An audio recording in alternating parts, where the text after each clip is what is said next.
Então é isso, a quarta e última aula de tratamento fitossanitário.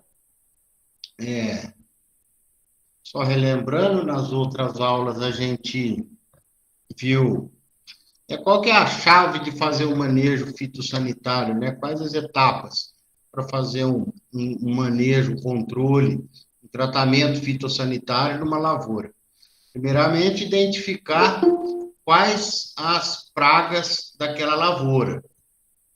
Primeira etapa, identificar quais são as pragas daquela lavoura. A soja tem suas pragas, a cana, o milho, o algodão, o sorgo, a pastagem, cada lavoura tem a sua praga. Então, primeira etapa de qualquer processo de controle fitossanitário é identificar quais são as pragas que atacam aquela lavoura. Lembrando que pragas também são plantas daninhas, roedores, insetos, ácaros, bactérias, fungos, nematóides, tudo que traz prejuízo à lavoura é considerado uma praga, né?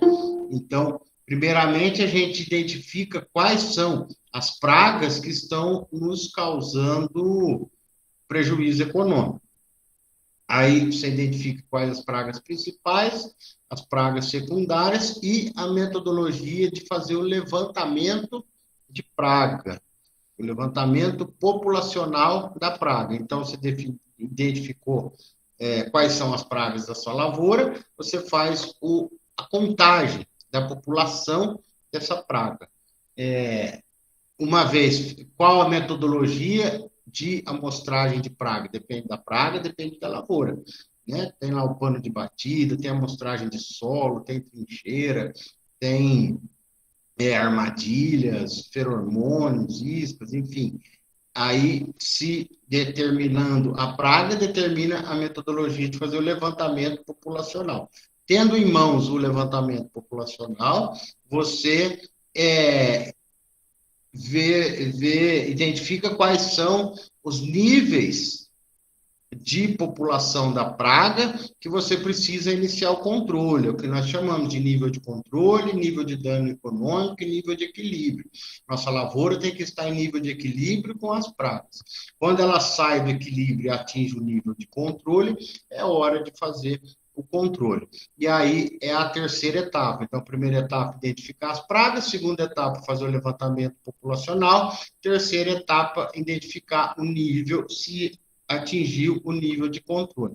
Atingindo o nível de controle, vamos lançar mão do que nós temos de controle para a praga em questão. Aí nós vimos, são diversos tipos, né? Controle físico, controle mecânico, controle biológico, controle autocida, controle legislativo, controle genético e o controle químico, que nós dissemos em aula específica de controle químico, que é o mais utilizado por conta do custo-benefício, por conta da necessidade de rapidez da aplicação. Então, o controle químico, é claro que não é regra. Por exemplo, nós vamos ver hoje, falar sobre controle da cana, a gente vê que o controle biológico é muito bem sucedido aí na cana, né? Mas, via de regra, por exemplo, para se controlar planta daninha, nós não temos controle biológico, tem que ser controle químico, né? Porque uma capina não dá conta. Então, por isso, quando a gente diz que controle químico é o principal, mais da metade desse motivo da utilização de defensivo agrícola são os herbicidas, que não há outra maneira de controlar planta daninha sem ser com o herbicida, né? Nós não vamos fazer controle de grandes fazendas na enxada, né? Então, a gente usa herbicida, a gente usa fungicida e a gente usa inseticida.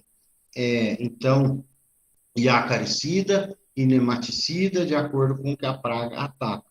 Aí tem a maneira correta de fazer a aplicação, que nós falamos na aula passada, são as tecnologias de aplicação de defensivos agrícolas, que tem toda a questão da segurança, tem as 3 maneiras de aplicar os defensivos agrícolas, que são manual costal, ou costal pressurizada ou motorizada, terrestre via trator e aérea via avião, drones ou helicóptero, para fazer o controle via defensivo agrícola. Tá? Então, hoje, o que nós vamos falar? Nós vamos falar, vamos fazer um programa de controle, por exemplo, da cana-de-açúcar, poderia ter sugerido outro, mas vamos falar da cana, que a nossa região é canavieira, a maioria dos alunos trabalham com cana. Então, vamos imaginar assim, a gente chegando numa lavoura, a gente chegando numa empresa, de uma usina ou uma fazenda e alguém nos contrata para a gente fazer o controle fitossanitário de uma lavoura de cana. O que a gente tem que fazer? É o que nós vamos falar hoje, tá? Primeira coisa, identificar quais são as principais pragas e doenças da cana-de-açúcar. Já de cara, a gente já diz que as duas principais pragas da cana-de-açúcar é a broca e a cigarrinha das raízes. A broca é a Diadreia sacaralis, a cigarrinha das raízes é a Marranarva fimbriolata. Lembre-se que a cigarrinha das raízes, porque existe outra cigarrinha, que é a cigarrinha das folhas, que é a Marranarva posticata. No caso da cana, aqui é um problema, é a cigarrinha das raízes, tá? Se for na pastagem, por exemplo, é a cigarrinha das folhas. Mas na cana, a cigarrinha das raízes é uma Marranarva fimbriolata. Então, a primeira etapa do controle de pragas é identificar, saber quais são as pragas. Então, as duas principais da cana é a broca e a cigarrinha. E as outras importantes, os fenóforos, formiga, cupim, migdolos e a cigarrinha da folha. Essa sim, a cigarrinha da folha, né? A outra da raiz e essa da folha. Então, veja que eu já diferenciei entre pragas principais e pragas importantes. Ainda tem as secundárias, né? Por que eu diferenciei entre principal e importante? A broca e a cigarrinha vai existir no canavial. Essas duas não tem como não existir. Ela deve estar em nível de equilíbrio. Mas, facilmente, quase que a maioria da lavoura, ela não se encontra, nem a broca, nem a cigarrinha, se encontra em nível de equilíbrio, se encontra em nível de controle, tá? Raramente a gente consegue ver uma lavoura que faz um levantamento de broca e cigarrinha das raízes e está em nível de equilíbrio, ou seja, que não há necessidade de controle. A grande maioria das vezes, há controle de broca e de cigarrinha das raízes, tá? E essas outras que eu estou chamando de importantes, elas podem ocorrer como não. Geralmente também ocorrem. Formiga, cupim, fenófilo, migdolos, geralmente também ocorrem. Mas nem sempre estão causando prejuízo, chegando no nível de dano econômico ou no nível de controle, tá? Então, lembre-se disso, que a presença em si somente não basta. Para ser uma praga, tem que estar causando prejuízo, e geralmente o prejuízo se vem quando há uma superpopulação da praga, né? Então, essa a questão que eu separei entre principal importante. A principal, com certeza, vai estar trazendo problema. A importante pode estar trazendo ou não algum prejuízo. Quais outras pragas importantes na cana? Nematóides, aí a gente vê o pratilencos e duas espécies de meloidógeno, incógnita e javânica. O que são nematóides? São vermes de solo, são vermes, igual o verme que tem nos animais, que tem no ser humano, tem no solo.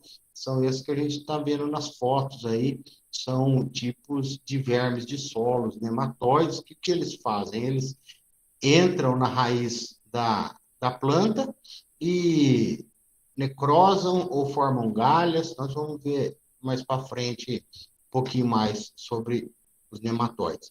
Então, uma vez, né, vamos seguindo a sequência aí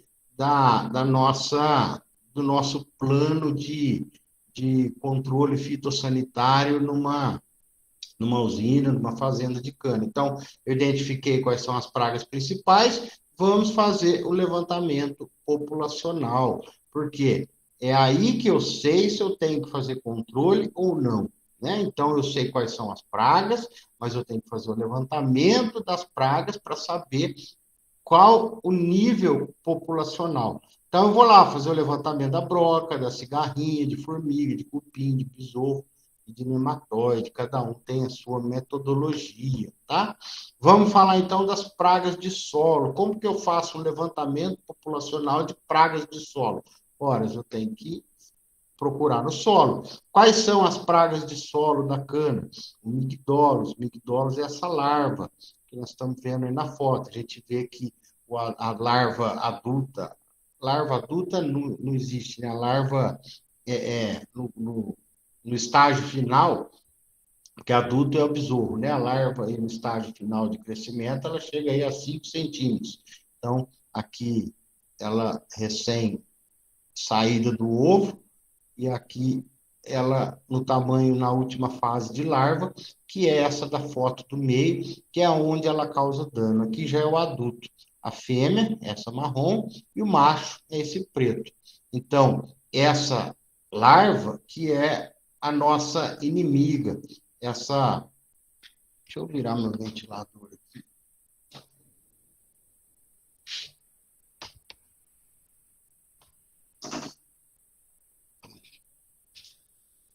Então, a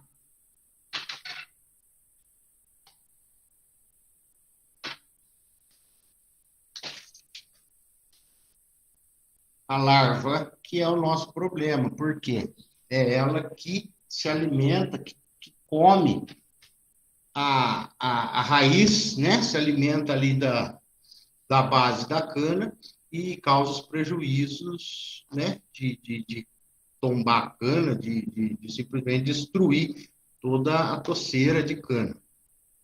Qual outra praga de solo que nós vamos procurar no levantamento de solo? Os cupins, tá? São diversas espécies de cupins que atacam as lavouras. Heterotermes, tênus é a principal delas. Mas todas causam prejuízo dependendo da ocorrência ou não na lavoura, tá? Veja aí os prejuízos de cupim, simplesmente se for num tolete de plantio, simplesmente inviabiliza, né? Que não vai ter germinação, já se alimentou da gema, come toda a reserva nutritiva do tolete, se é numa cana grande, veja que já se alimenta aqui do interior do caule, né? Do colmo, se é uma brotação, ela se alimenta aqui da brotação, enfim. O cupim é uma praga que destrói totalmente o canavial. Então, qual que é a metodologia de amostragem para besouro e cupim? Então, vamos identificando quais são as pragas, temos que fazer o levantamento populacional para saber se está na hora de controle. Aqui, essa amostragem que eu vou dizer é uma das, tá? Porque alguém pode trabalhar na usina e falar assim, professor, lá eu faço amostragem diferente. Legal. É alguma amostragem oficial, de algum consultor, de alguma empresa de pesquisa, da UFSCar, do CTC, do IAC, não importa. Claro que tem que ser uma que seja válida, né?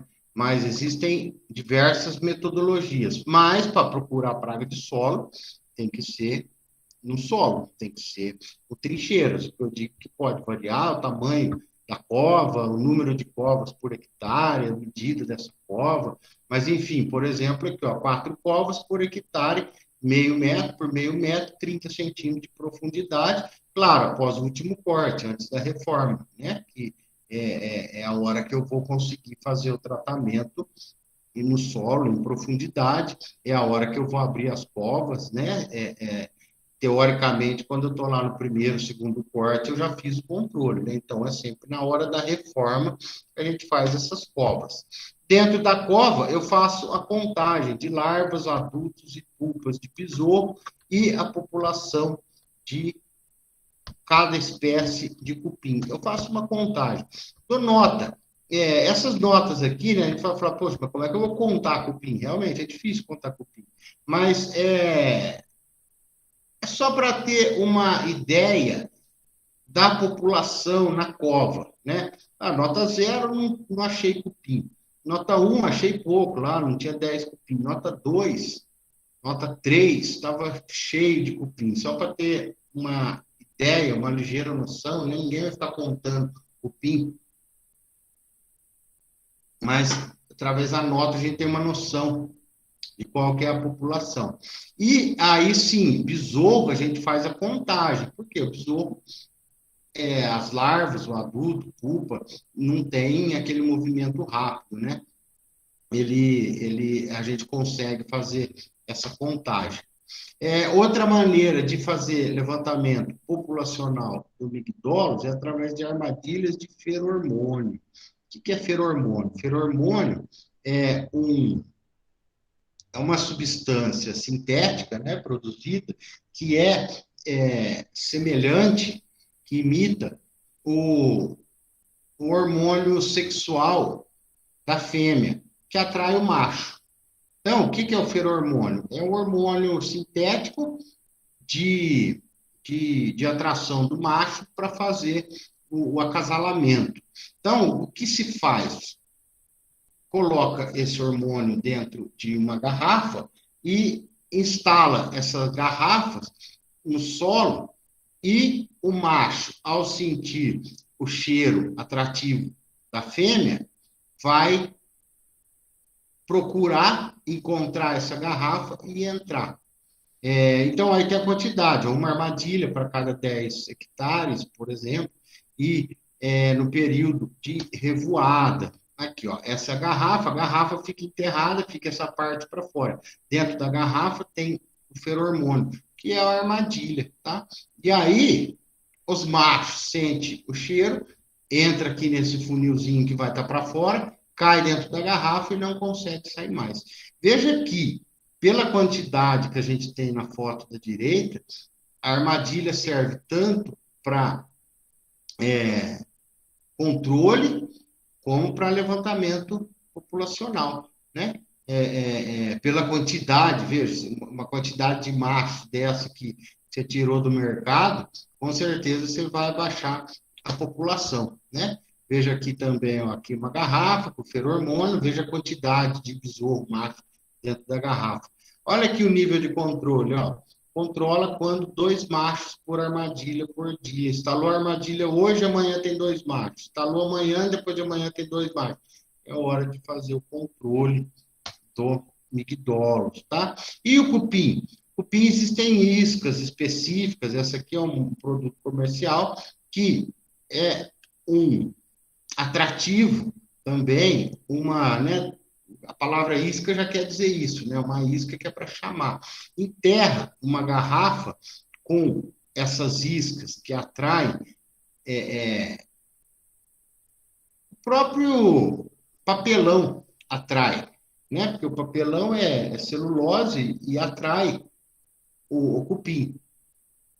Essas garrafas ficam enterradas, você coloca uma estaca para saber onde você enterrou, 20 iscas por hectare, depois de 15 dias você vai dar aquelas notas lá. E aí, quando é nível de controle? Quando 30% das covas, ou daquelas covas lá, que eu falei lá nos slides para trás, ou 20% dessas armadilhas tiver cupim, ou seja, tiver nota maior que 1, nota maior que 1 é acima de 10 cupins por cova dessa.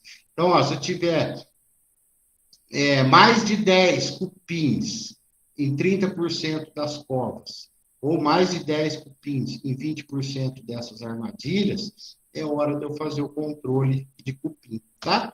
E como que eu faço o controle de migdólus e cupins? Então, veja que eu já falei. As pragas principais, o levantamento de praga de solo.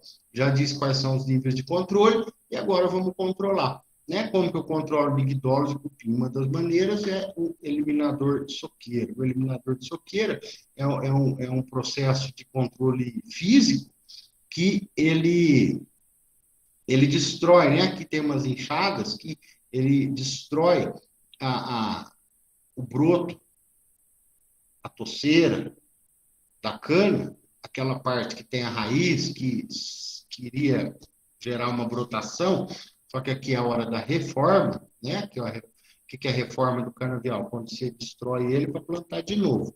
Então, nesse momento aqui, você faz uma destruição, uma eliminação da soqueira.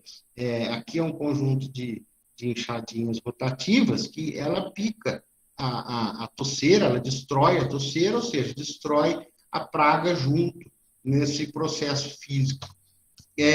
Além do eliminador de soqueira, se aplica no plantio inseticidas, ou seja, então, nós falamos do controle físico, mecânico, desculpa, do eliminador de soqueira, agora estamos falando do controle químico com inseticidas na hora do plantio. Faz o plantio, aplica o inseticida. E se depois do plantio ainda persistir a presença de migdose e cupim, tem uma opção de aplicar inseticida sobre a soqueira após a colheita, com um implemento desse tipo, onde ele faz um corte na soqueira de cana, lá na brota da cana, e aplica o inseticida por cima. É eficiente? Não tanto igual ao plantio. O ideal é que tudo seja controlado no plantio, tá? Mas nem sempre isso acontece. Então, durante a colheita, após a colheita, pode ser que haja necessidade de fazer um controle químico. Tranquilo até aqui, pessoal? Todo mundo quietinho. Eduardo, você estava falando na aula passada, você trabalha em usina? Tafarel.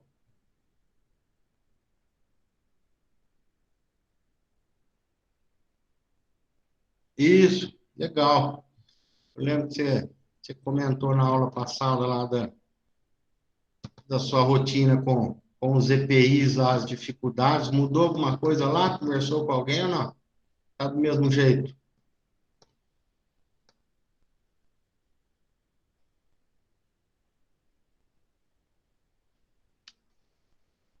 Deve estar sem microfone aí.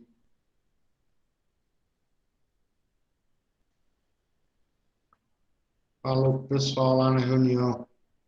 Aí. Devagar vai ajeitando. Até agora nada. É isso aí. A sua parte você tem que fazer.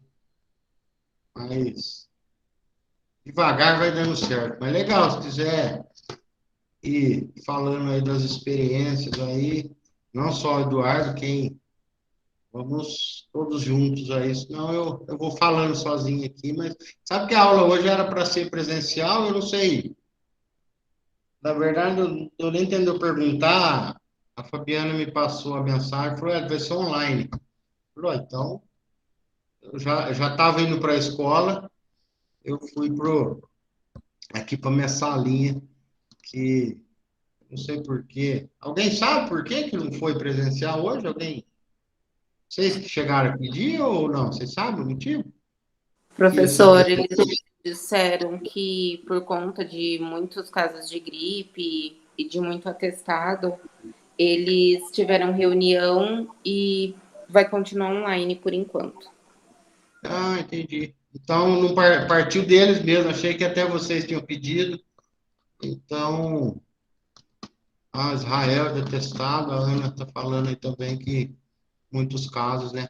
Essa altura já, vamos falar, já esperou tanto tempo, né? Espera mais um pouquinho agora, né?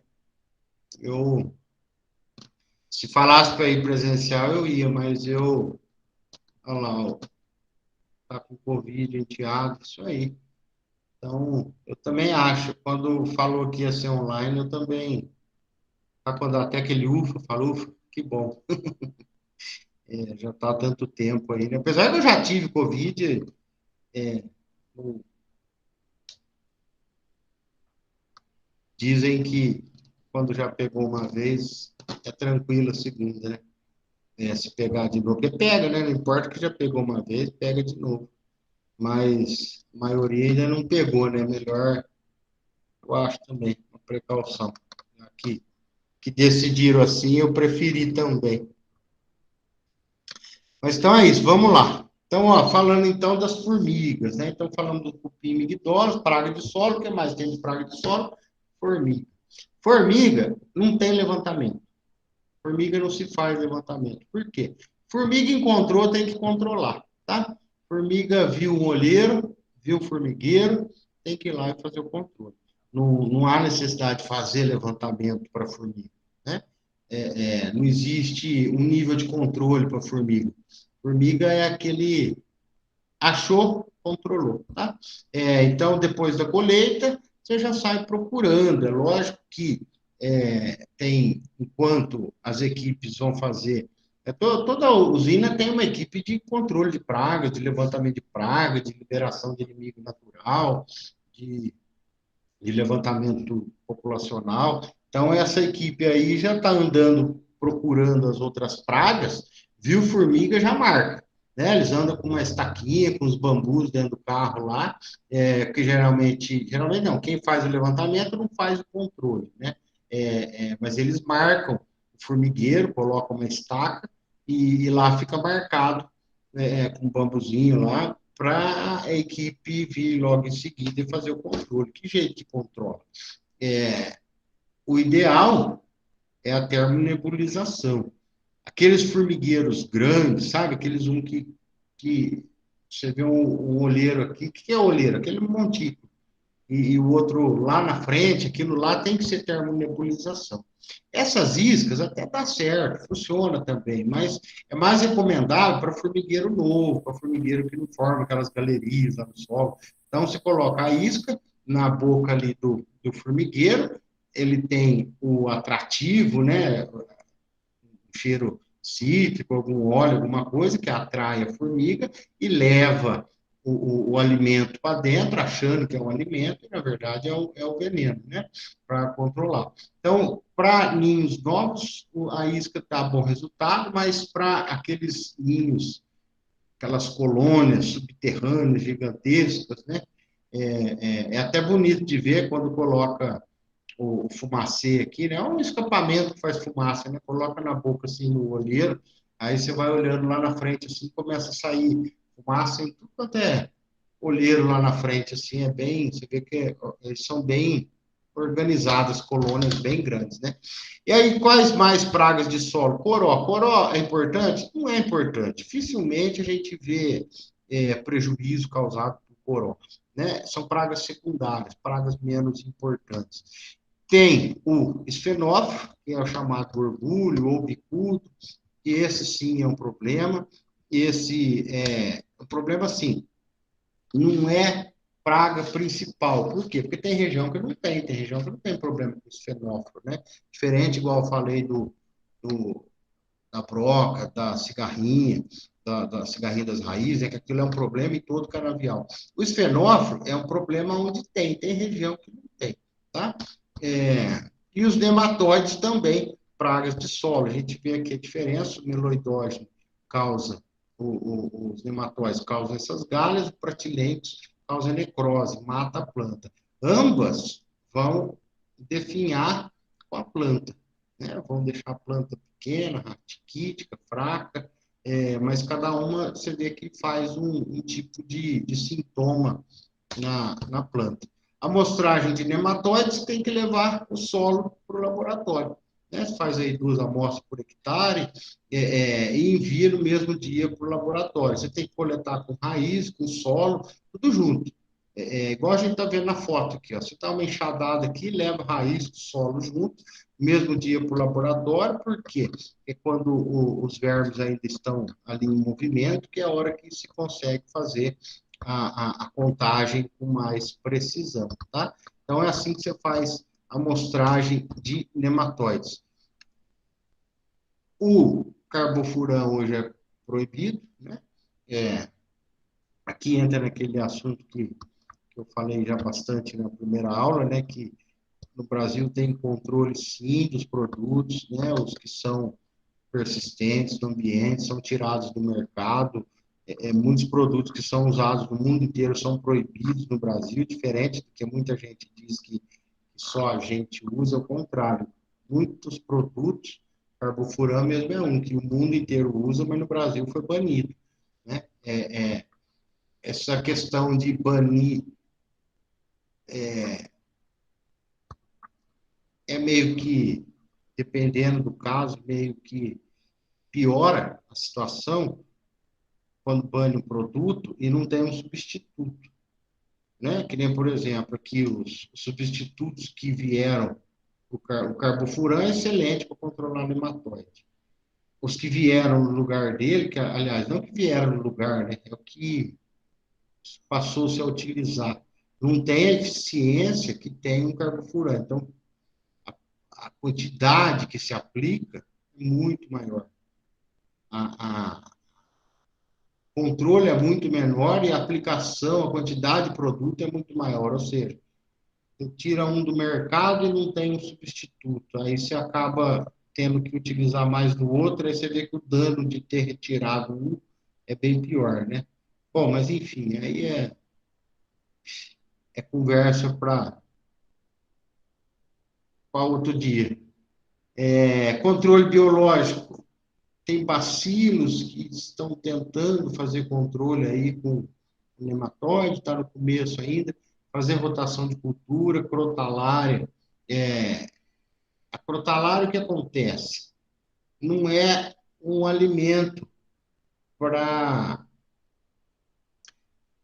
o nematóide. O nematóide não se aproveita da crotalária para igual se aproveita da cana, né? Então, alguns acabam morrendo, outros migram de área, como não vão encontrar uma outra área, acabam morrendo. Então, a crotalária faz um bom controle de nematóides. Torta de filtro, alguns dizem que está tendo resultado favorável com a torta de filtro, mas eu vejo mais no sentido de que a torta faz bem para a cana e a cana mais forte sente menos o nematóide, né? Uma pessoa com a saúde melhor sente menos a doença, né? Então, no meu modo de ver, a torta de filtro é nesse sentido aí, de fortalecer a cana, tá? Mas tem tido bons resultados aí com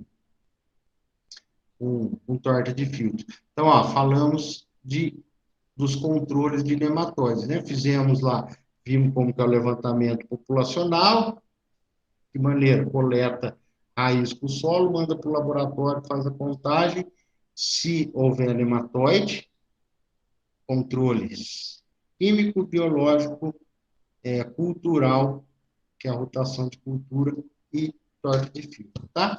Pragas das raízes e praga dos pomos. Aqui está a cigarrinha das raízes. Esse é o grande problema da cana. Aumentou com a colheita mecanizada, a palhada aumenta a umidade, que é favorável ao inseto, piora na chuva. Ou seja, aumentou com a colheita mecanizada. Não é que não tinha, cigarrinha sempre existiu.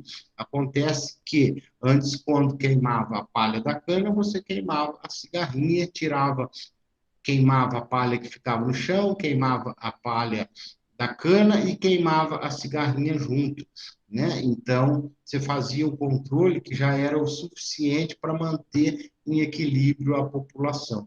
Com a colheita mecanizada, a palha começou a ficar, a cigarrinha não foi mais queimada e com a palha no solo aumenta a umidade. E a umidade é tudo que a cigarrinha precisa para botar os seus ovos e as ninfas surgirem, tá? Então, formam essas espumas, e é onde ela coloca os ovos, seja que os ovos estão no tecido da planta, aí quando a ninfa nasce dos ovos, ela começa a formar essa espuma.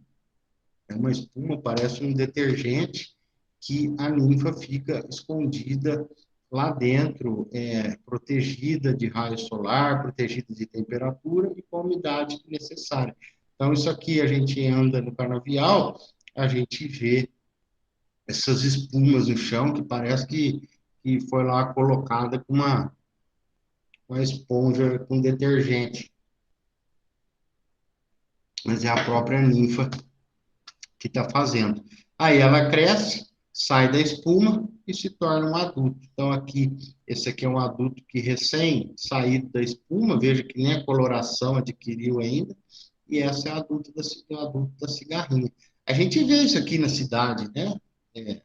Mas a gente que mora no meio toda a cidade da nossa região aqui é cercada de canavial, né? De vez em quando a gente vê cigarrinho assim, até dentro de casa, né? É a cigarrinha da cana. O que ela causa? Amarelecimento da planta, veja que diminui entrenó, brotação lateral, apodrecimento do pomo. Veja que o estrago é grande. E aí, vamos fazer o levantamento populacional. Qual que é? 5 pontos por hectare, eu conto o número de insetos por metro linear. Bom, como que eu faço o levantamento da população de cigarrinhos? 5 pontos aleatórios por hectare, eu conto o número de insetos por metro linear. Então, eu paro no ponto, conto quantos tem no metro. Paro no outro ponto, quantos tem no outro ponto. Qual que é o nível de controle? 3 ninfas por metro linear. Porque ninfa, que o adulto você não vai encontrar lá, você vai encontrar a ninfa, o adulto está voando. Você encontrou 3 ninfas por metro linear nesses 5 pontos, uma média, né? Você soma tudo, divide por 5, se der 3 ninfas, é hora de fazer controle. Porque se você deixar e atingir 6 ninfas por metro, já é o nível de dano econômico, né? Então, lembrado disso aqui que nós falamos lá na primeira aula. O nível de dano econômico é aquele nível onde o custo do controle já não compensa mais o ganho que você vai ter, ou seja, o custo de controle já está mais caro do que o prejuízo que a praga já deu. Então, já perdeu toda a razão econômica aí de fazer o controle, o retorno que vai te dar a partir desse ponto já é menor do que o custo da aplicação. Então, você já perdeu a briga com ela. E aí, de 3 para 6 é difícil? Nada, é um pulinho chegar do nível de controle para o nível de dano econômico. Então, de 3 para 6, você já perdeu a briga para cigarrinho. Então, por isso que a amostragem de cigarrinha se faz o tempo todo, se faz sempre, se faz durante todo o ciclo da cultura. E aí, deu o nível de controle, vamos fazer o controle. De que maneira? Controle cultural. Retirar a palha para futura infestação, né? Ou seja, para aquele momento, você já está tendo aquela quantidade, né, de inseto por metro. Mas, quando você tira a palha, evita futura infestação, porque a cigarrinha precisa da palha, né? Então, para manter a umidade, e ela precisa estar lá no pé da cana. Então, se você tira a palha da brotação, da soqueira, a, a cigarrinha tem dificuldade, ela, se tiver seco, ela tem mais dificuldade aí de se procriar, né? Resistência varietal, ou seja, variedade resistente, vamos dizer, desconsiderar, não existe. Controle biológico, esse aqui é o grande exemplo que a lavoura de cana dá para o mundo inteiro, para todas as outras culturas, é o controle biológico de cigarrinho de prova, tá? Controle com anagros, com salpingogaster e principalmente com metarrizo. Metarrizo é um fungo que ataca a cigarrinha. Metarrizo é esse pozinho aqui, ó. O pozinho é o fungo, né? Você compra ele seco, desidratado assim, ou compra ele no arroz. Por que no arroz? O laboratório que produz ele no arroz. O fungo é o fungo, né? O fungo, se você manter um lugar úmido, o fungo procria, ele só precisa ter o alimento para ele. E o arroz é um alimento preferido para o fungo se multiplicar. Então, compra, né, se coloca numa sala com umidade e inocula o fungo naquela sala e todo o arroz vai estar coberto depois de um tempo. É um laboratório de criação, um laboratório de produção de controle biológico, de produção de fungos de metarrizo. Aí o que você faz com esse arroz? Você lava ele ou aplica ele dessa maneira com arroz mesmo, ou você faz uma calda lavando esse arroz. E aí, quando libera na lavoura, o fungo ataca, parasita a ninfa da cigarrinha, a Marranarva fimbriolata, que é a cigarrinha das raízes. Então, veja aqui, ó, o fungo metarrizo cobrindo a cigarrinha. Então, ele parasita, ele mata a cigarrinha. É a forma mais utilizada, a forma mais sustentável, ambientalmente correta, de maior controle, a mais utilizada, o controle biológico de cigarrinha, tá? Isso aqui, como eu disse, a cana-de-açúcar no Brasil é um exemplo para as outras culturas no Brasil e no mundo de controle biológico das duas principais pragas, que é a broca e a cigarrinha. Então, isso aplica o fungo de arroz ou em pó, tem que ter umidade no chão, você não pode aplicar no seco. Você pode aplicar o arroz com uma certa umidade no solo, com avião. Aqui já é o outro inimigo natural da cigarrinha, que é o Salpingogaster. Ele é uma outra vespinha, mas é mais, assim, difícil manejo, né? Mesma coisa que o anagros, veja que o ovo da cigarrinha já é pequeno. Olha o tamanho do inseto em cima do ovo. Então, esse inseto, ele põe os ovos dentro dos ovos da cigarrinha. Então, assim, esse anagros, né, esse parasita aí para controle biológico da cigarrinha, ele é difícil de manejar ele morre muito fácil, enfim, é o metarrizo, tá? Então, utilizado mesmo é o fungo metarrizo.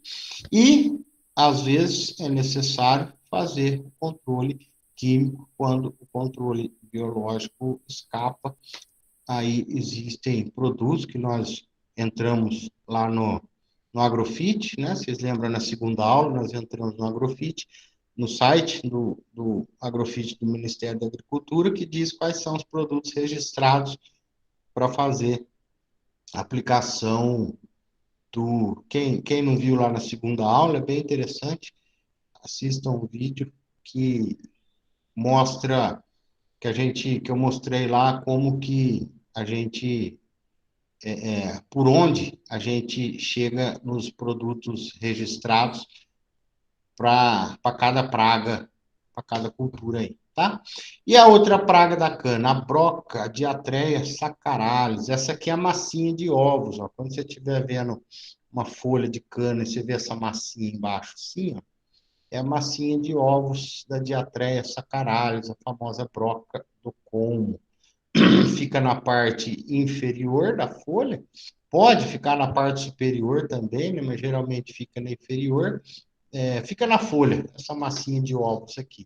Aí aqueles ovos vão eclodir e surgir essa lagartinha, bem miudinha aqui, ó.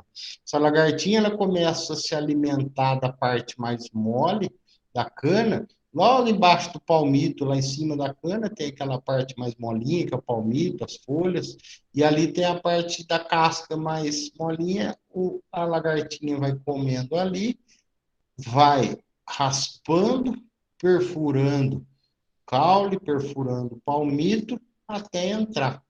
Entrou no como da cana. Ali dentro ela vai se alimentando, vai crescendo, vai abrindo galerias e se alimentando da cana.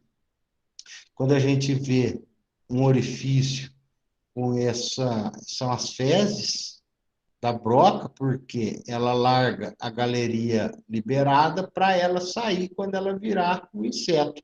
Porque ela vai se alimentando, formando galeria, limpando a galeria, jogando as fezes para fora, e lá dentro ela vai, em dado momento, atingir o estágio de pupa, lá dentro do como, e vai virar o adulto para o lado de fora, né? Então, essa é uma adulta, a gente às vezes encontra também aí para a rua, na luz do poste, dentro de casa, às vezes entra umas diatreia sacaralis, e essa vespinha aqui, ela adulta não causa nada, o problema é ela na forma de broca, dentro da cana, que causa aqueles prejuízos, veja aqui, ela mata, ela causa esses orifícios aqui, ó, ela destrói a gema é quem vai, no plantio, gerar uma planta nova, né? Então, aqui ela destrói a geminha, que onde a lagartinha comeu,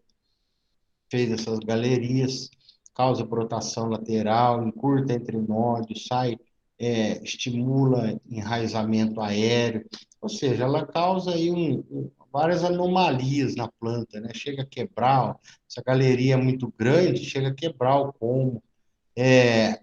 No furo da broca entra bactéria que causa a podridão, que a gente chama de complexo broca-podridão. No orifício da broca entra uma bactéria que apodrece a cana, causa, veja aqui, ó, parece um machucado, né? Aquele pus de machucado.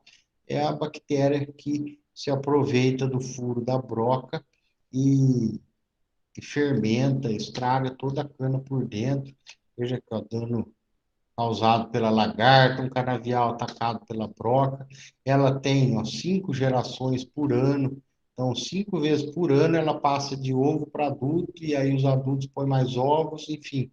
É uma praga que é um problema no canavial e com certeza todo canavial tem. Por isso que tem que ser feito monitoramento durante todo o ciclo da cultura, durante todo o ano, quando você conseguir entrar. É lógico que, né, obviamente, chegando perto da colheita, já não justifica mais você fazer o levantamento para fazer o controle, né, sendo que você já vai colher. Então, vamos falar, até ali por volta dos 7, 8, 9 meses da planta, até você conseguir entrar, você vai fazendo levantamento para saber se tem necessidade de fazer controle, tá?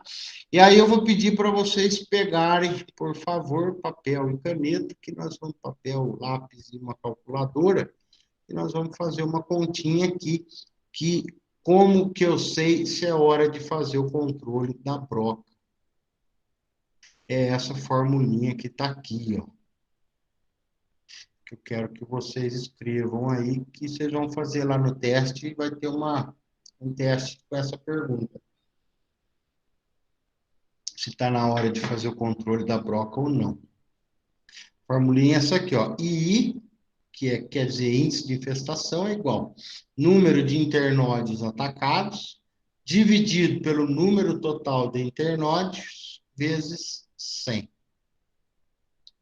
É o que eu peço que copiem.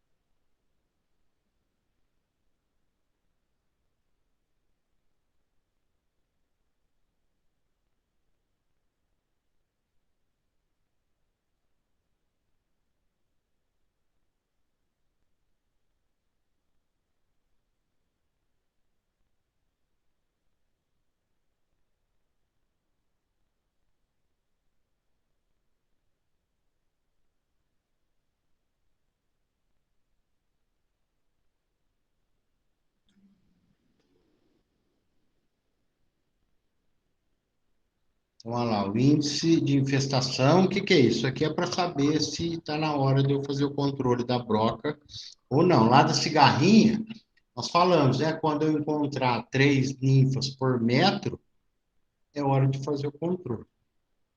E da broca? Da broca, a gente aplica essa formulinha aqui, ó. Índice de infestação é igual número de internódios atacados dividido pelo número total de internódios vezes 100.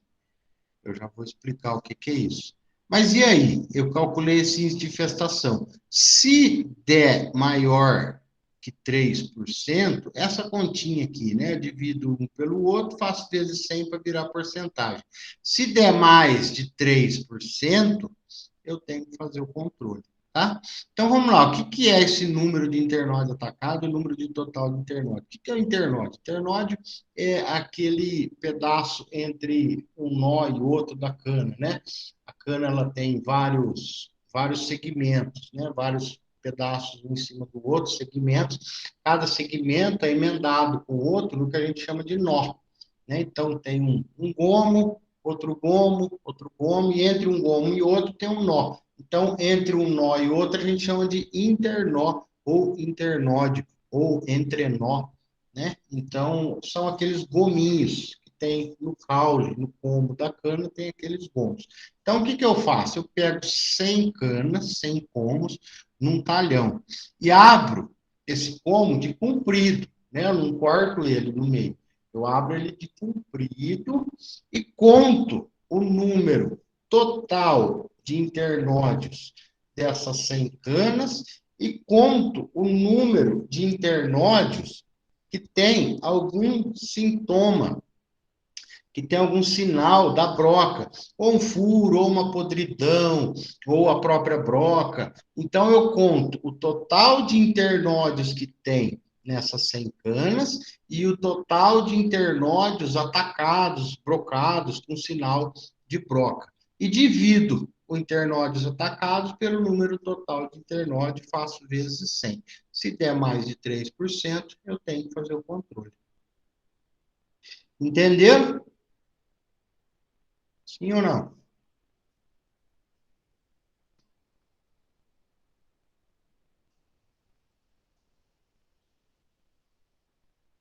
Sim? Vamos fazer um exemplo? Posso virar o slide aqui?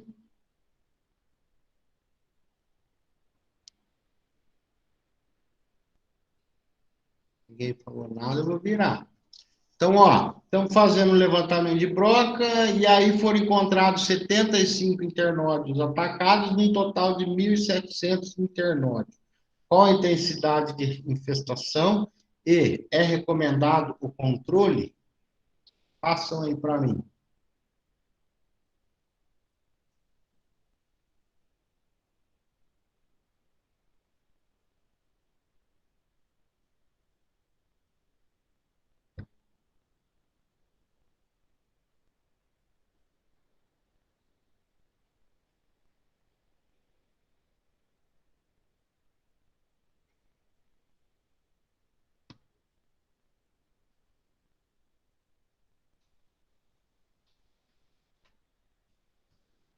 Quem fez aí já me fala quanto deu, se é recomendado o controle ou não.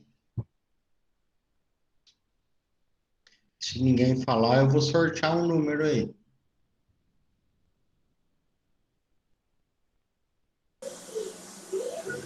Tem que fazer o controle.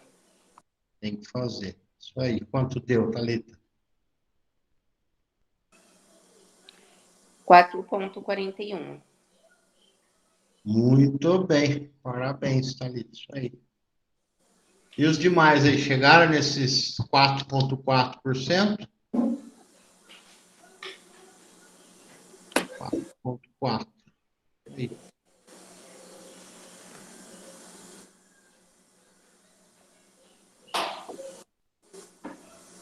Todo mundo. Ô, Thalita, se quiser pôr no microfone no mudo aí não me dá eco. Desculpa, professor, decidi desligar. Não, tranquilo, obrigado. Todo mundo, então, chegou nisso aí? 1.000 e... Então, qual que é a formulinha? Intensidade de infestação é internódios atacados dividido pelos internódios totais, vezes 100 para virar porcentagem. Se der mais de 3%, é hora de fazer o controle. Então, 75 dividido por 1.700 igual vezes 100 deu 4,4. É necessário fazer o controle, tá? Como que a gente faz o controle da broca? Todo mundo entendeu? Tranquilo? Ninguém perguntou nada, eu vou tocando então. Suponho que estamos todos juntos aí. Então, ó, controle cultural para broca. Variedades resistentes ou tolerantes, não é muito a solução, não. Por que fala assim? Porque está escrito aqui, né? Porque tem variedades que não são as preferidas da broca, ou seja, por exemplo, aquelas que têm o pombo mais duro, a broca tem mais dificuldade de perfurar, formar galeria. Então, ela é menos preferida, mas não é que não vai dar broca, tá? Mas tem aquelas canas que são mais moles a casca, mais fácil de penetrar, com certeza é a preferida da broca, tá? Corte de cana sem desponte. Por quê? Não dissemos lá no começo, nas fotos, que a broca põe os ovinhos na folha e aí as larvinhas saem das folhas e descem ali para o palmito, para aquela região lá na ponta, lá em cima da cana. Ora, se eu corto o pé da cana e não corto a ponta, eu levo embora isso para a usina e vou moer os ovos com as larvinhas, né? Eu vou matar. Ah, vai resolver? Não, não vai resolver. Mas, para a usina, isso não é legal, né? Levar cana com ponta, enfim, é um paliativo, né? Mas não vai resolver. Aí sim a gente consegue resolver com a cotésia, né? Cotésia é essa vespinha que a gente está vendo aqui, ó, colocando os ovos na broca. Essa broca, essa é a cotésia. Então, assim como lá na cigarrinha das raízes nós temos o metarrhizium, que é o fungo, aqui na broca nós temos a cotésia, que é um outro inseto, que é essa vespinha. Essa vespinha, ela coloca os ovos dentro da broca e a broca e esses ovos vão eclodir dentro da broca, matando, né? Veja que esse tanto de larva saiu de dentro da broca. Então, essa broca aqui já foi toda consumida por dentro, né? Então, essas larvinhas da cotésia se alimentam da broca e mata a broca. Essas vespinhas, elas vêm dentro dessas, os copinhos, tá? Essas massinhas, né? Aqui tem uma foto. Quando vem do laboratório, a cotésia, ela vem assim, nos copinhos, com essas massinhas brancas, que nós vimos nessa foto aqui. Dentro dessas massinhas ficam as fêmeas. As fêmeas já estão acasaladas e essas copinhas, elas já estão prontas para serem liberadas, né? Cada copinho desse tem aproximadamente 1.500 vespas. A quantidade de copinho que a gente libera é de acordo com a infestação nossa lá. 4 copos, se tiver de 800 a 3.000 brocas por hectare, a gente libera 4 copos, enfim, é a quantidade que a gente vai liberar de cotésia no campo. A gente leva lá, coloca o copinho com a tampa aberta. Quando a gente está esperando eclodir, quando chega do laboratório de produção de cotésia, as vespinhas ainda não saíram de dentro da pulpa, elas estão lá dentro da pulpa, quietinha, da massinha branca. A gente mantém ela em baixa temperatura, né? Põe lá numa sala com ar-condicionado, põe o ar-condicionado bem gelado e deixa ela lá dentro, esperando a hora que você vai liberar. Você fala assim, ó, vamos liberar amanhã cedo a cotésia, aí você já desliga o ar-condicionado à noite, amanhã, no outro dia cedinho, elas já estão todas fora da massinha branca, todas querendo sair. Aí você leva para o campo logo de manhãzinha, não pode ser nas horas quentes, porque senão você mata elas são sensíveis, são bem miudinhas. Aí você abre a tampinha, elas saem procurando a broca para pôr os ovos, tá? Elas picam a gente, se a gente fica perto assim, ela senta na gente e espeta a gente. Lógico que não sente nada, né? Nem a broquinha vai reproduzir na gente, mas a larvinha, né? Mas ela sai procurando, você abre a tampinha, a cotésia já sai procurando a broca para depositar os seus ovos, né? Ainda tem o tricograma galoi, mas é difícil também essa vespinha aqui, ela é difícil, pouco utilizada, porque vê aqui a massinha de ovos da broca, veja o tamanho dessa vespinha, então ela morre muito fácil.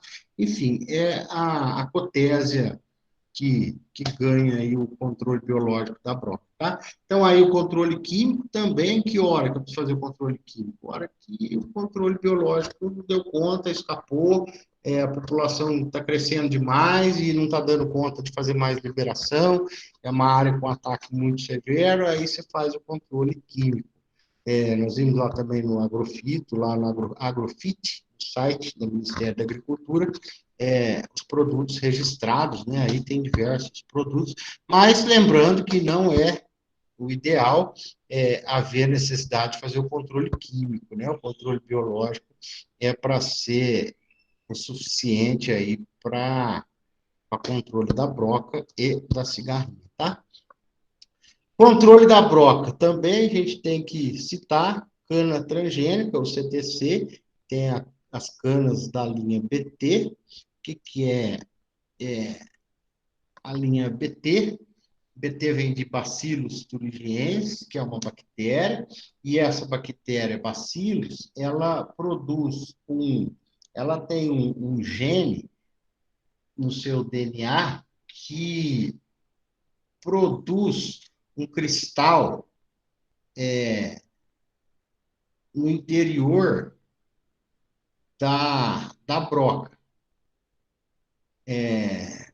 Então, o que a cana transgênica é? Você pegou o gene do bacillus que produz esses cristais e inseriu esse gene na cana. Então, quando a broca se alimentar da cana, vai estar se alimentando daquele gene do bacillus que forma um cristal. E esse cristal, no aparelho digestivo da broca, ele destrói todo o aparelho digestivo da broca, matando a broca. Então, a cana transgênica, não é que ela é resistente, ela mata a broca. A broca se alimenta dessa cana e morre, tá? Então, seria assim, é uma cana transgênica que tem o gene de uma bactéria, o Bacillus thuringiensis. Tudo que a gente vê, tem milho BT, tudo que a gente vê BT, cana BT, BT vem de Bacillus thuringiensis, que é uma bactéria. Se conseguisse contaminar a broca com essa bactéria, a bactéria ia matar a broca, porque a bactéria forma uns cristais. Essa foto aqui, ó, né? Uma lupa de 10 mil vezes de aumento. Então, se a bactéria conseguisse infectar direto a broca, a bactéria ia matar a broca. Só que a bactéria não consegue, a gente não consegue liberar a bactéria, né? A gente não vai liberar a bactéria no ar para matar a broca. Mas a gente pega o pedaço do DNA dessa bactéria que forma esses cristais e coloca esse pedaço na fita do DNA da cana. Quando a broca se alimenta da cana, é a mesma coisa dela estar ingerindo essa bactéria do bacillus e vai formar esses cristais dentro dela e matar a broca. Tá? Então, é uma maneira também de controle de broca através dessas canas transgênicas do CTC, as canas BT. E plantas daninhas, né? Então, falamos aí né, a aula de hoje nós estamos falando o quê? Lembrando, né, que eu falei lá, porque assim, a gente foi chamado por uma empresa para fazer o controle fitossanitário daquela, do canavial da fazenda ou da usina. Então, nós falamos até agora dos controles de pragas, né? Focamos bastante aí a broca, a cigarrinha, cupim, migdolos, formigas, falando das amostragens, né, dos níveis de controle, dos métodos de controle, e aí temos as outras pragas chamadas as famosas plantas daninhas. Características de plantas daninhas são que elas ganham qualquer competição. Onde não tem cana, tem planta daninha, e aonde tiver planta daninha junto com a cana, a planta daninha vai, é, é, a maioria das vezes, ganhar essa disputa, né? Porque a planta daninha ela é rústica, ela vai bem sem água, ela ganha a competição, ela floresce muito fácil, ela produz muita semente, ela tem uma habilidade de dispersão. Qualquer planta daninha, tá? Ganha de qualquer cultura. Né? Veja que a autoprodução de semente. Um caruru no ciclo produz 120 mil sementes. Imagina uma planta produzir 120 mil sementes. Ou seja, ela ganha em qualquer competição com qualquer planta, né? E aí não precisa nem dizer, né? Planta daninha causa competição por água, nutriente, luz, diminui a longevidade da cultura, atrapalha a colheita, diminui a qualidade da cana, né? Da matéria-prima, abriga pragas, abriga doenças, deprecia o valor da terra, né? Se tem lá para arrendar uma terra cheia de tiririca, eu mesmo, particularmente, já, né, nas épocas de ir atrás de arrendamento, de recusar áreas onde tinha altíssima infestação de tiririca. Porque você sabe que é difícil, o controle é muito caro, é de controle muito difícil. Então, você deprecia o valor da terra. Mesma coisa quando você vai fazer uma expansão em área de braquiária. Difícil você controlar. Porque a área vai vir, então deprecia até o valor da terra, a quantidade de planta daninha. E aí quais são? São diversas, né, espécies, né, que aquilo lá, a braquiária, né, a planta daninha na cana, né, se for a pastagem, a braquiária é a matéria-prima da alimentação, mas na cana a braquiária é uma planta daninha, tá? Então é difícil controle, porque igual a tiririca, ela produz tanto por semente, por estolão, por rizoma, ela tem uma alta capacidade de se multiplicar, né? Se mantém por um longo tempo, é de difícil controle, você tem que fazer o controle logo no começo, aí tem também o pânico, né? Que é o capim colonião, também uma planta que se entolcera, por isso que ela chama colonião, porque ela diferente da braquiária, né? A braquiária fecha tudo, isso aqui eles formam colônias, né? As moitas, né? Por isso chama capim, colonião, pânico máximo. Então, também se adapta a qualquer tipo de solo, aguenta seco, aguenta tudo. A famosa tiririca, cíperos, não precisa nem apresentar a tiririca, todo mundo conhece a tiririca, agressiva, mata, compete, acaba com o canavial. A grama seda é outra de difícil controle, reduz a produtividade um monte, né? Dá grandes infestações, capim marmelada, mesma coisa, faz o sombreamento, fecha entre linhas, se deixar o capim marmelada fechar antes da cana brotar, simplesmente a cana não brota, né? Então, ela causa grandes prejuízos e simplesmente inviabiliza a produção de cana. Mesma coisa o capim-colchão, é agressivo, né? Em toda a cultura onde ele existe, o capim-camalote está entre as piores espécies aí também para matar a cana.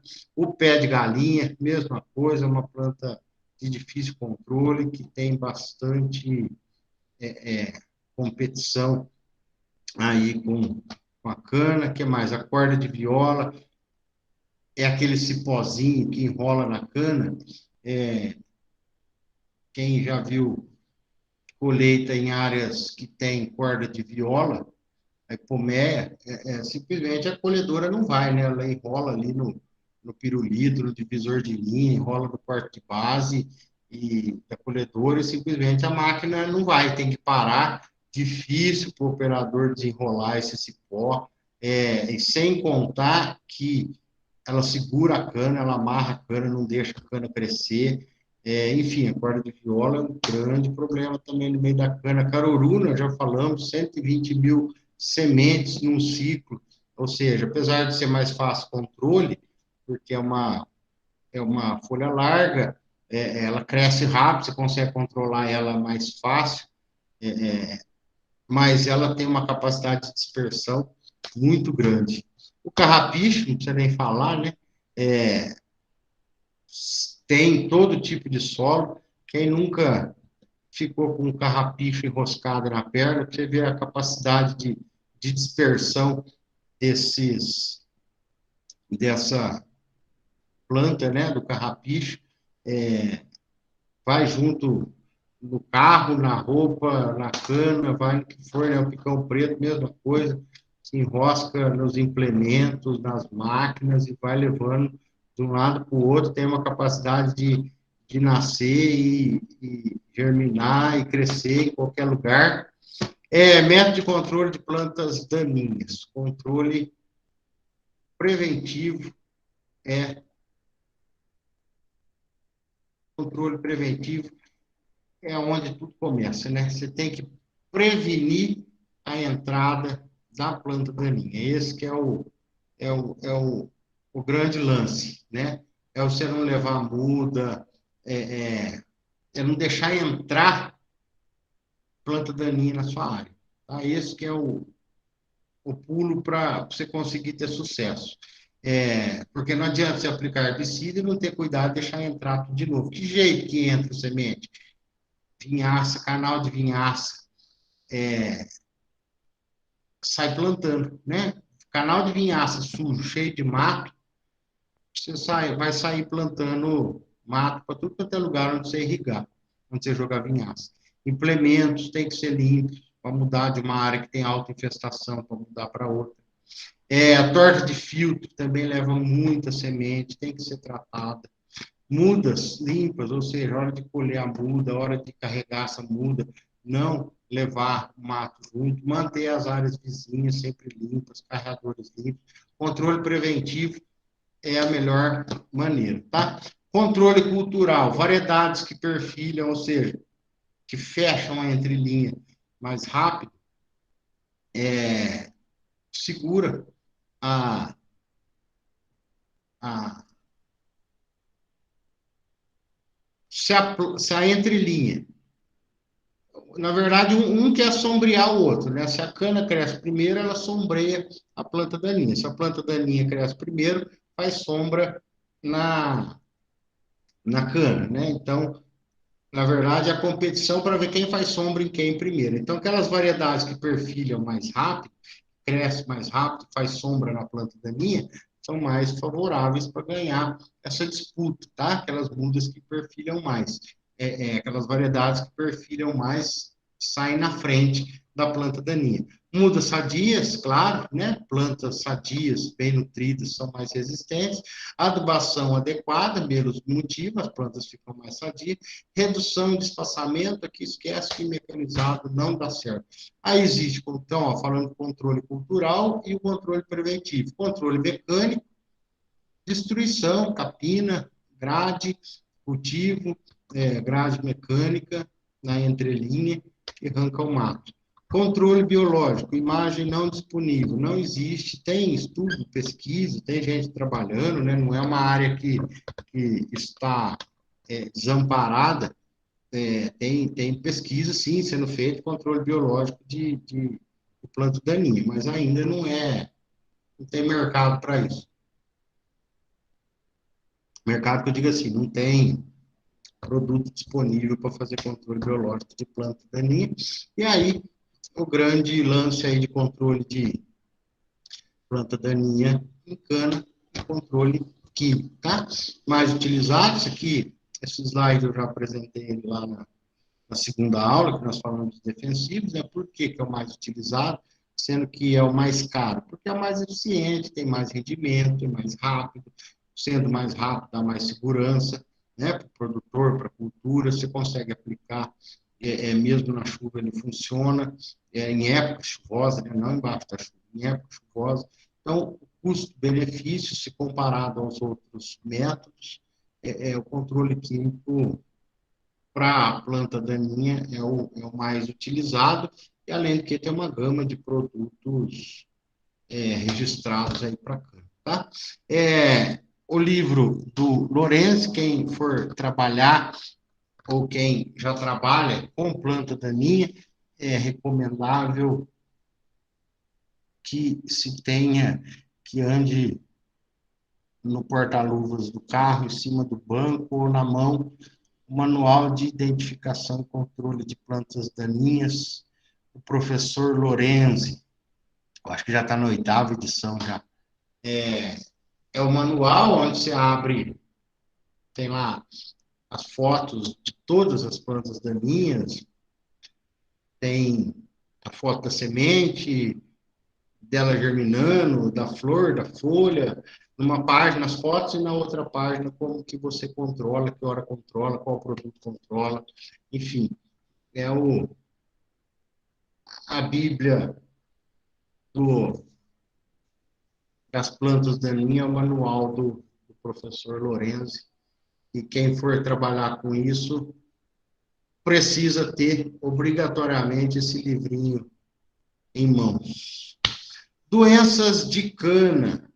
Doença de cana, só fazer um adendo, né? Já está terminando a aula aí, mas uns 10 minutinhos a gente já termina.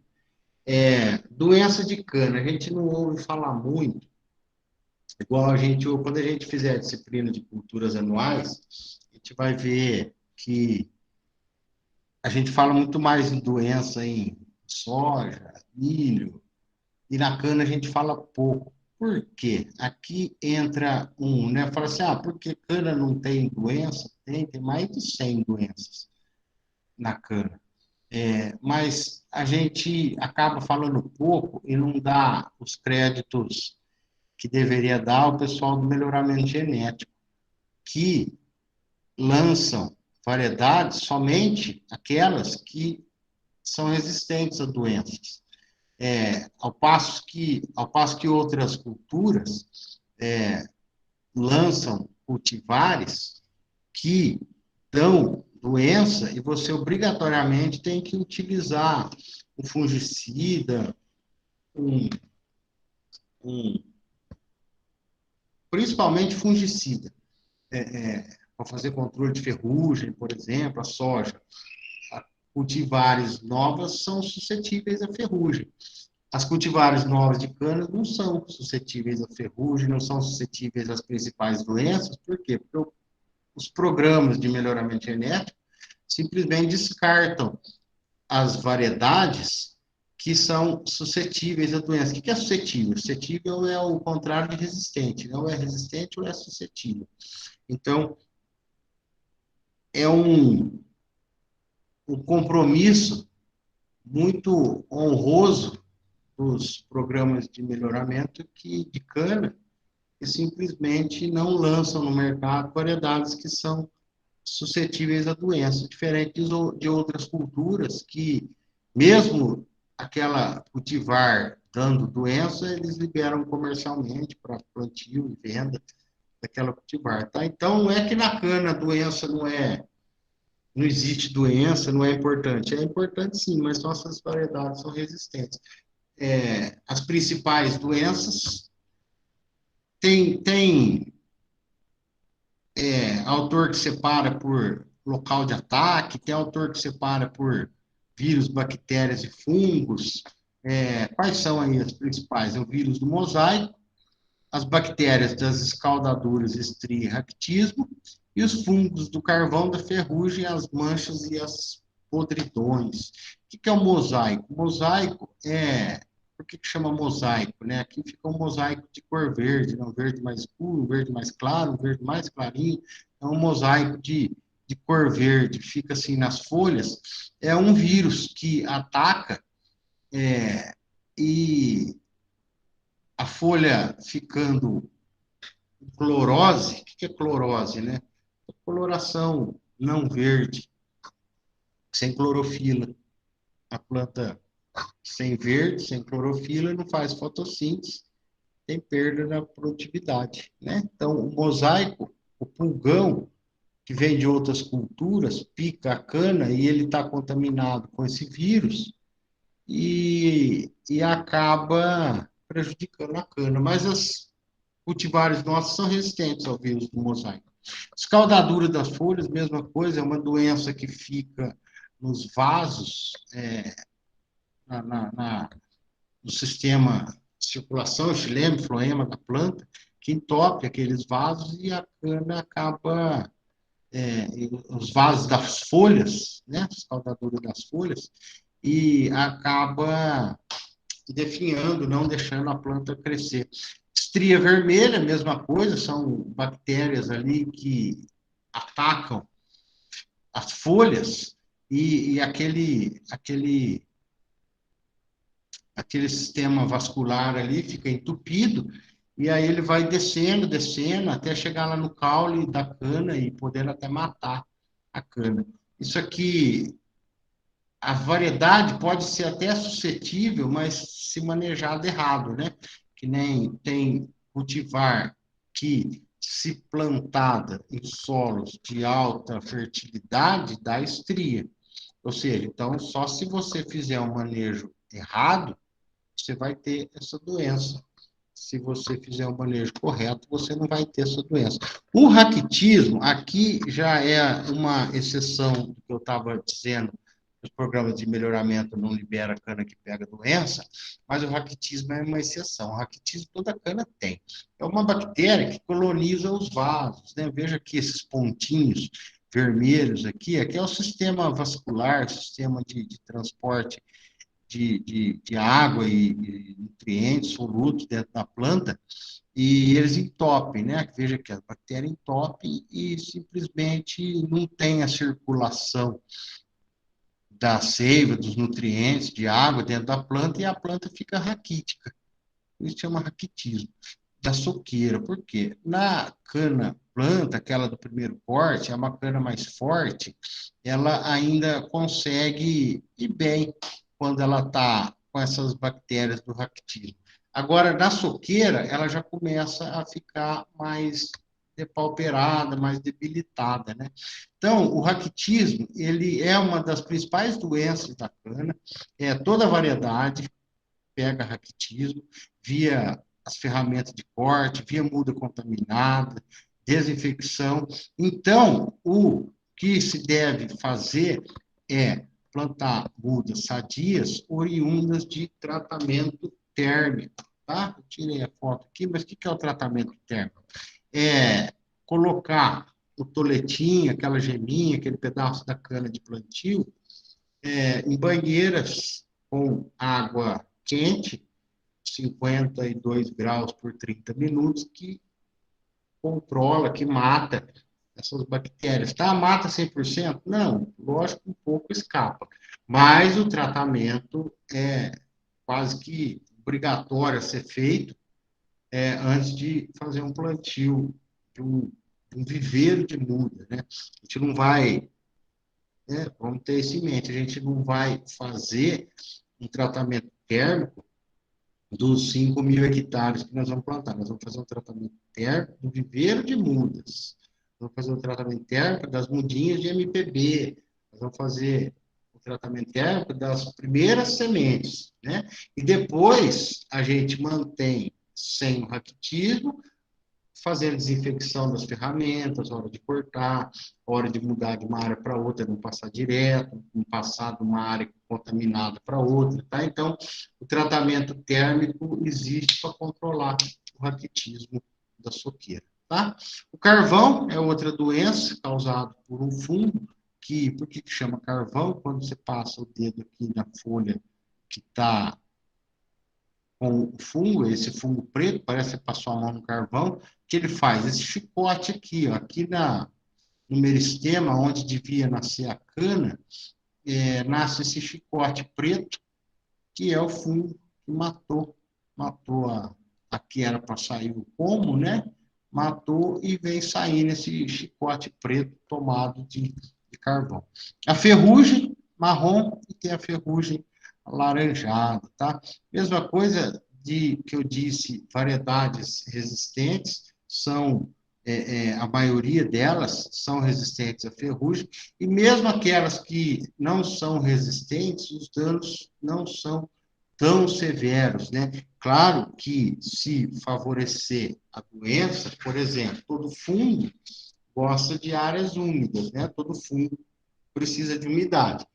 Você não vai plantar uma área de baixada, você não vai plantar na beira do rio uma variedade suscetível à ferrugem, uma área úmida, com certeza você vai ter maiores prejuízos, né?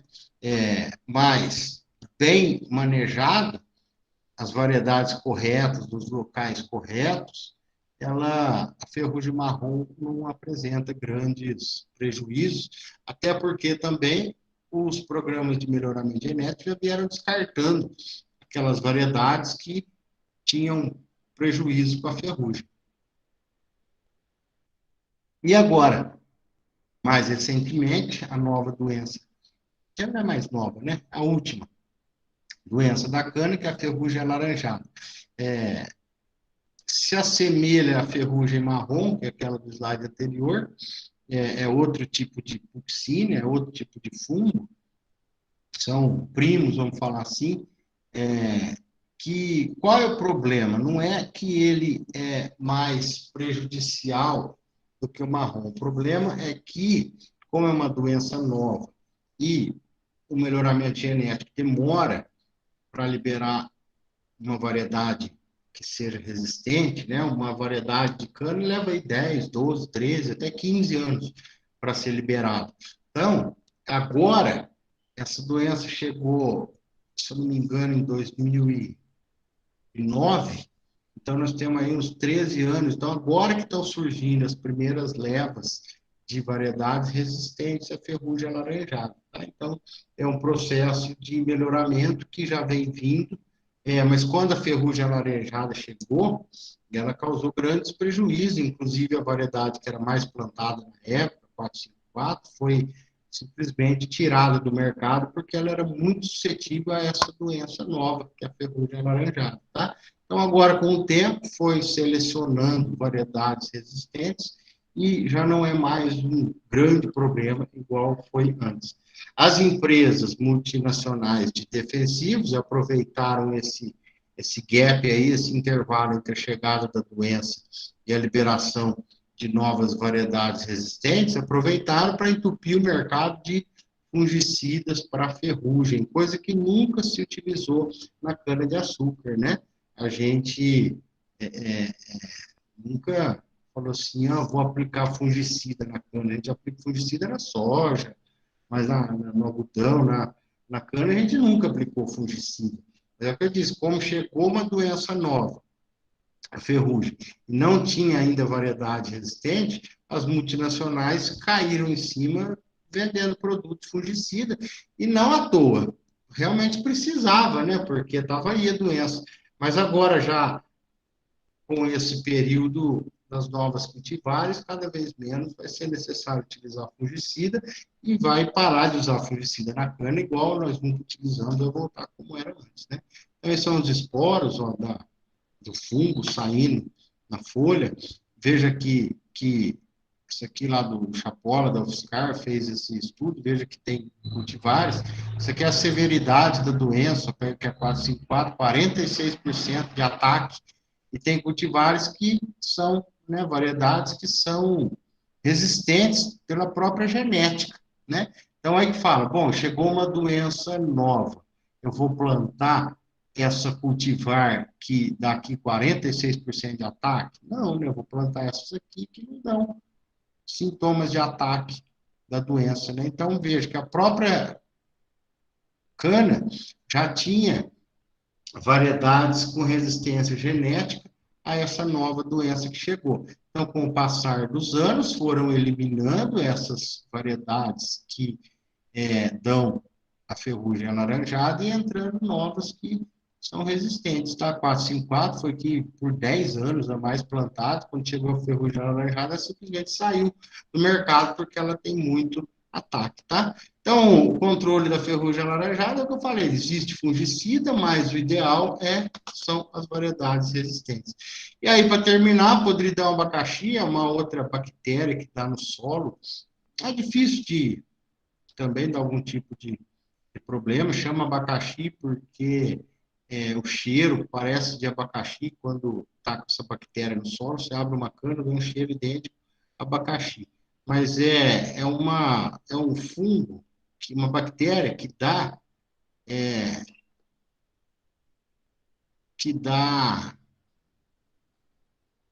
essa frase que eu pus aqui, eu corrigi urgente, bactéria do fungo. É uma bactéria que dá que quando a planta demora para nascer, ela simplesmente entra ali e não deixa a cana nascer. E a podridão vermelha, que nós dissemos lá na broca, que é aquele que entra no orifício que a broca fez, a podridão entra e apodrece a cana por dentro.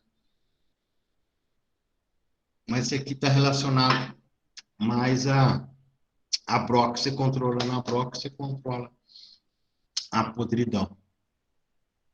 Pessoal, é isso. A gente termina essa disciplina por aqui, né? Se ninguém tiver dúvida, a gente termina por aqui. Eu volto com vocês como eu disse, né? Na verdade, eu vim no lugar da outra disciplina do Tiago, acho que era fertilidade, que ele ia entrar, mas como teve aquele afastamento lá, eu antecipei, mas aí a gente volta em março. Em março, com agricultura de precisão, eu volto com vocês, aí nós vamos com agricultura de precisão, vamos com máquinas, com irrigação e com culturas anuais. Aí, em março eu volto com vocês, a gente fica até junho, com outras 4 disciplinas minhas. Então, é isso aí, o tratamento fitossanitário era isso, espero que tenham pego aí os principais pontos, né, de fazer um manejo fitossanitário na lavoura, e eu fico disponível, quem tiver alguma dúvida, vocês sabem onde me encontra, tem meu telefone. Ô, Thalita, eu vou corrigir, mas eu não recebi ainda, porque a Thalita perguntou se eu vou corrigir os exercícios, que agora libera da aula 3 e 4, né? Aí, vocês têm uma semana para fazer. Então, até segunda-feira da semana que vem. Aí, na terça, vocês têm até segunda-feira, meia-noite, próxima, né? Da outra semana. Aí, na terça ou na quarta, eu recebo. Aí que eu vou corrigir. Mas você fala o quê, Thalita? Da primeira leva de exercício agora? Isso, professor. É que tem alguns professores que dão uma corrigida já na aula. Depois, como já foi o prazo de entrega, acabou ontem. Uai, podemos então, uai. Já fechou esses testes? Lá não está mais aberto da aula 1 e 2. O prazo de entrega estava até ontem. Até ontem. Podemos falar sim. Não sabia, foi bom você ter falado. Vou adotar essa. Olha, então lá, primeiro eu abri os testes aqui. Ó. A primeira, qual a definição de pragas, né? Aí a primeira alternativa é os insetos, as plantas daninhas ou todo organismo, ou os gafanhotos, né? Então, qual a definição de praga? Letra A, os insetos? Não, porque não são só os insetos. Letra B, as plantas daninhas? Não, porque não são só as plantas daninhas. Letra C, praga é todo organismo, animal ou vegetal que prejudica a lavoura. Então, essa é a resposta correta, a letra C. A número 2, o levantamento do nível populacional de determinada praga é importante para, letra A, definir se há necessidade de iniciar o controle da praga. Está correto, né? Por quê? O que a 2 não está correto? Elaborar estratégia para monitorar a praga. Não, né? O levantamento populacional, você já está fazendo o monitoramento, você não está elaborando uma estratégia, né? A letra C, verificar a presença de inimigo natural. Também não. E a letra D, iniciar o controle químico. Não, porque não é só o controle químico, né? Então, levantamento populacional para definir o início do controle da praga. Alternativa 3, a questão 3, assinale a alternativa correta. Monitoramento de praga deve ser realizado somente nas pragas principais? Não. As pragas secundárias podem se tornar pragas importantes. Letra B, o monitoramento de praga deve ser realizado para detectar a presença de pragas que podem estar causando prejuízo na lavoura. Sim, está correto, né? Veja aqui, a letra C, o monitoramento de praga de solo é mais eficaz na detecção de lagartas desfolhadoras. Não, né? Porque se é praga de solo, não é desfolhadora, não está na folha, né? Está no solo. Ou a letra D, todas as alternativas estão corretas. Não, né? Então, a resposta correta na 3 é a B. A alternativa 4, assinale a alternativa, questão 4, assinale a alternativa de correto. Pano de batida o pano de batida é indicado para detectar a presença de lagarta desfolhadoras e percevejos. Sim, pano de batida é para detectar lagarta na folha. A armadilha luminosa é indicada para insetos de hábitos noturnos. Sim, a armadilha luminosa atrai insetos de hábitos noturnos. Letra C, análise de plantas no monitoramento auxilia na identificação do dano causado pela praga, sim, análise de planta, então todas as alternativas estão corretas na letra 4. Questão 4. Questão 5. Qual é o método de controle para evitar entradas e disseminação de pragas de outros países? Método mecânico? Não, né? Porque se está vindo do container, a gente não consegue destruir. Resistência de planta? Não, porque nós estamos falando de pragas vindo de outros países. Método legislativo de quarentena. É isso que se faz quando vem plantas de outros países. Questão 6. Com relação ao MIP, que é o manejo integrado de pragas, assinale a alternativa correta. Letra A. Seu objetivo é diminuir a utilização de defensivos químicos, exatamente. Então, o manejo integrado de pragas visa diminuir a utilização de defensivos químicos através da utilização dos outros métodos antes de chegar no químico. Então, a letra correta é a A. Questão 7. O herbicida pós-emergente são aqueles aplicados após a emergência da cultura? Não. Letra B. Após a emergência da planta daninha. Sim, então, herbicida pós-emergente é aquele aplicado após a emergência da planta daninha, né? Letra B. A oitava, com relação aos adjuvantes aplicados com herbicida, assinale a alternativa correta. A principal função do adjuvante é aumentar a eficiência do produto. Correto. O adjuvante surfactante aumenta a espalhabilidade. Correto.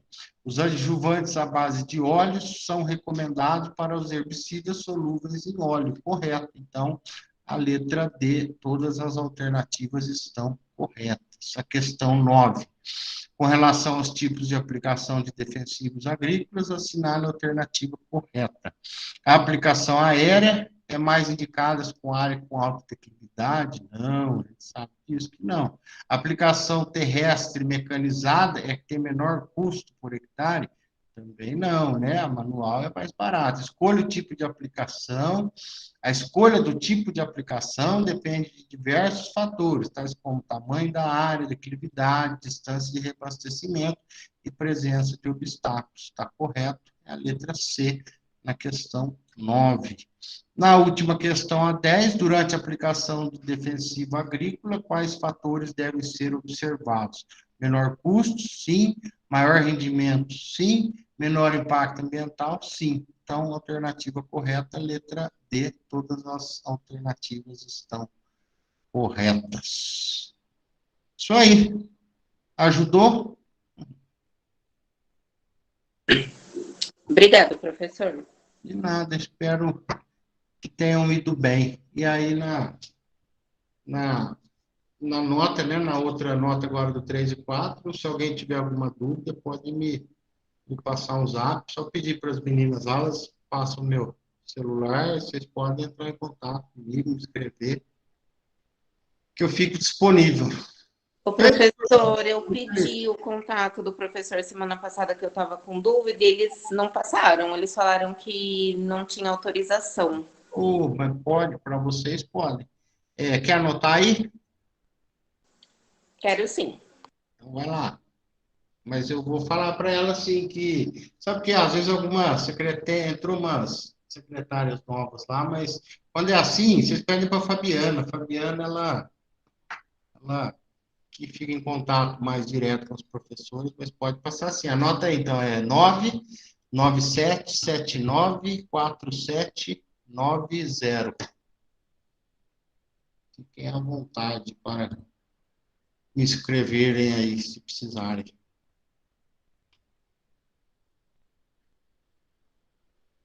Feito, turma. Então é isso. Obrigado e até março. A gente se vê presencialmente. Boa semana para todos. Valeu, obrigado. Tchau, tchau, pessoal. Boa noite.